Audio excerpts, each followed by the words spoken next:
For business and personal promotions in Suman TV Kannada, please contact 9686376663. ಪ್ರೀತಿಸಿ ಮದುವೆಯಾದ ಹೆಂಡತಿಯೇ ಹಠಾತ್ ಕಾಣೆಯಾದ್ರೆ ಅದು ನಾಪತ್ತೆಯ ಅಥವಾ ಪೂರ್ವ ನಿಯೋಜಿತ ಪರಾರಿ ಅಂತ ಭಾವಿಸೋದ? ಇದು ಒಂದು ಸಾಮಾನ್ಯ ದಂಪತಿಯ ಕಥೆ ಅಲ್ಲ. ಇದು ಪ್ರೀತಿ, ವಿಶ್ವಾಸ ಮತ್ತು ದ್ರೋಹದ ನಡುವೆ ಸಿಲುಕಿದ ನಿತೇಶ್ ಎಂಬ ಯುವಕನ ನೋವಿನ ಕಥೆ.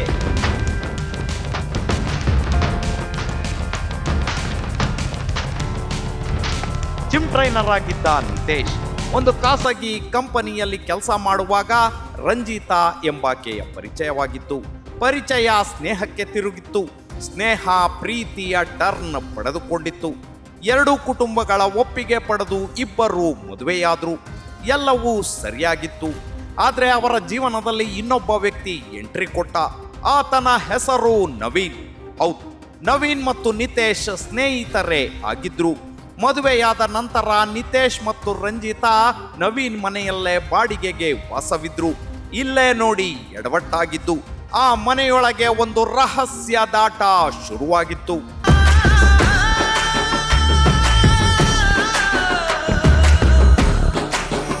ರಂಜಿತಾ ಮತ್ತು ಮನೆ ಮಾಲೀಕ ನವೀನ್ ನಡುವೆ ಕಣ್ಣಿನ ನೋಟಗಳು ಕಲೆತಿದ್ವು. ಗಂಡನ ಗೆಳೆಯ ಮತ್ತು ಮನೆ ಮಾಲೀಕ ಅನ್ನೋ ಸಲುಗೆಯಲ್ಲಿ ಮನೆಗೆ ಬರ್ತಿದ್ದ ನವೀನ್ ರಂಜಿತಾಳಿಗೆ ಬಲೆ ಬೀಸಿಬಿಟ್ಟ. ಬೀಸಿದ ಬಲೆಗೆ ಪುಸಕ್ಕನೆ ಮೀನಿನಂತೆ ಕಚ್ಚಿಕೊಂಡವಳು ರಂಜಿತಾ. ಇಬ್ಬರ ನಡುವೆ ಕುಚ್ಚು ಶುರುವಾಗಿತ್ತು. ಬಿಡುವು ಸಿಕ್ಕಾಗೆಲ್ಲ ನವೀನ್ ಮತ್ತು ರಂಜಿತಾಳ ಫೋನ್ ಬ್ಯುಸಿ ಆಗುತ್ತಿತ್ತು. ಅಷ್ಟೇ ಅಲ್ಲ, ಗಂಡನಿಗೆ ಅನುಮಾನ ಬಾರದಿರ್ಲಿ ಅಂತ ಕಿಲಾಡಿ ರಂಜಿತಾ ಒಂದು ಹುಡುಗಿಯ ಹೆಸರಲ್ಲಿ ನವೀನ್ ನಂಬರ್ ಸೇವ್ ಮಾಡಿದ್ಲು. ಯಾರ ಜೊತೆ ನನ್ನ ಹೆಂಡತಿ ಇಷ್ಟೊಂದು ಬ್ಯುಸಿ ಆಗಿರ್ತಾಳೆ ಅಂತ ನಿತೇಶ್ ಅಬ್ಸರ್ವ್ ಮಾಡುತ್ತಲೇ ಇದ್ದ. ಯಾರೇ ಅದು ಅಂತ ಕೇಳಿದಾಗೆಲ್ಲ ಅಯ್ಯೋ ನನ್ನ ಗೆಳತಿ ಕಣ್ರಿ ಅಂತ ನುಲಿಯುತ್ತಿದ್ಲು. ಇದೇ ರೀತಿ ಮುಂದುವರಿಯುತ್ತಲೇ ಇತ್ತು. ಆದ್ರೆ ಅದೊಂದು ದಿನ ಫೋನ್ ಚೆಕ್ ಮಾಡಿದಾಗ ಗಂಡನಿಗೆ ಮನೆ ಮಾಲೀಕ ನವೀನ್ ಮತ್ತು ಪತ್ನಿಯ ರಹಸ್ಯ ಗೊತ್ತಾಗಿ ಹೋಯ್ತು. ಸೋಲೆಂಬ ಸುಳಿಗೆ ನೂಕಿ ಹೋದೆಯಲ್ಲೇ, ನಂಬಿದ ಗೆಳೆಯನೇ ಬೆನ್ನಿಗೆ ಚೂರಿ ಹಾಕ್ಬಿಟ್ನಲ್ಲ, ಕಟ್ಟಿಕೊಂಡ ಪತ್ನಿಯೇ ಕಣ್ಣಿಗೆ ಮಣ್ಣೆರಚುತ್ತಿದ್ದಾಳಲ್ಲ ಅಂತೇಳಿ ಪತ್ನಿ ರಂಜಿತಾಳಿಗೆ ವಾರ್ನಿಂಗ್ ಕೊಟ್ಟಿದ್ದ. ಅಯ್ಯೋ ನೀವು ತಪ್ಪು ತಿಳ್ಕೊಂಡಿದ್ದೀರಾ ಕಣ್ರಿ, ಅವನು ನನ್ನ ಬ್ರದರ್ ಇದ್ದಂಗೆ ಕಣ್ರಿ ಅಂತ ಡವ್ ಮಾಡಿದ್ಲು ರಂಜಿತಾ.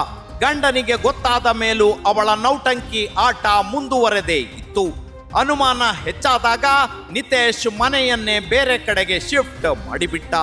ಆದ್ರೂ ಕಲಿತಿದ್ದು ಬಿಡೆ ಅಂದ್ರೆ ಬಿಟ್ಟು ನಾನೇನ್ ಮಾಡ್ಲಿ ಅನ್ನೋ ಕ್ಯಾರೆಕ್ಟರಿನ ರಂಜಿತಾ ಬೇರೆ ಮನೆಗೆ ಶಿಫ್ಟ್ ಆದ್ರೂ ಇಬ್ಬರ ಕಳ್ಳಾಟಕ್ಕೆ ಬ್ರೇಕ್ ಬೀಳಲಿಲ್ಲ.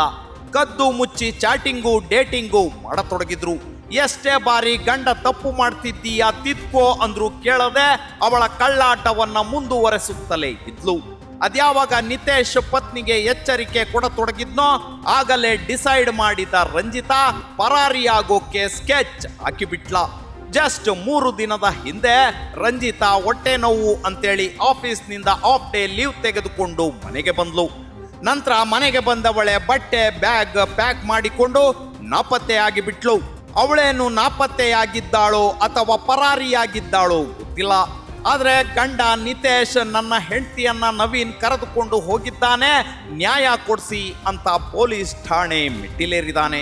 ಪ್ರೀತಿಸಿ ಮದುವೆಯಾದ ಗಂಡನಿಗೆ ಗೋಲಿ ಹೊಡೆದೋ ಅಣ್ಣ ಅಣ್ಣ ಅಂತೇಳಿಕೊಂಡು ಚಲ್ಲಾಟವಾಡ್ತಿದ್ದ ಪ್ರೇಮಿ ಜೊತೆ ಪರಾರಿಯಾದ್ಲ. ಜಯನಗರ ಪೊಲೀಸ್ ಟೀಮ್ ಪ್ರಕರಣ ದಾಖಲಿಸಿಕೊಂಡು ಅವಳ ಪತ್ತೆಗೆ ಬಲೆ ಬೀಸಿದೆ.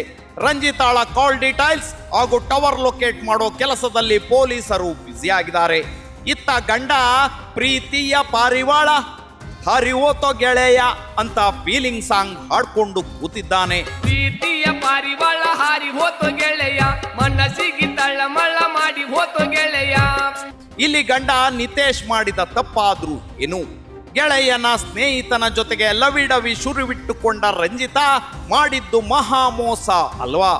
ಈ ಇಲ್ಲಿಗಲ್ ಪ್ರೀತಿ ಮತ್ತೊಂದು ಕ್ರೈಮ್ ಕತೆಗೆ ಮುನ್ನುಡಿ ಬರೆಯುತ್ತಾ ರಂಜಿತಾಳನ್ನ ಬಲವಂತವಾಗಿ ಕರೆದೊಯ್ಯಲಾಗಿದೆಯೋ ಅಥವಾ ಅವಳೇ ಸ್ವಇಚ್ಛೆಯಿಂದ ಹೋಗಿದ್ದಾಳೋ ಗೊತ್ತಿಲ್ಲ. ನಿತೇಶನಿಗೆ ನ್ಯಾಯ ಸಿಗುತ್ತಾ? ಸಿಕ್ಕರೂ ಅವನು ನೆಮ್ಮದಿಯಾಗಿ ಬದುಕೋಕೆ ಆಗುತ್ತಾ?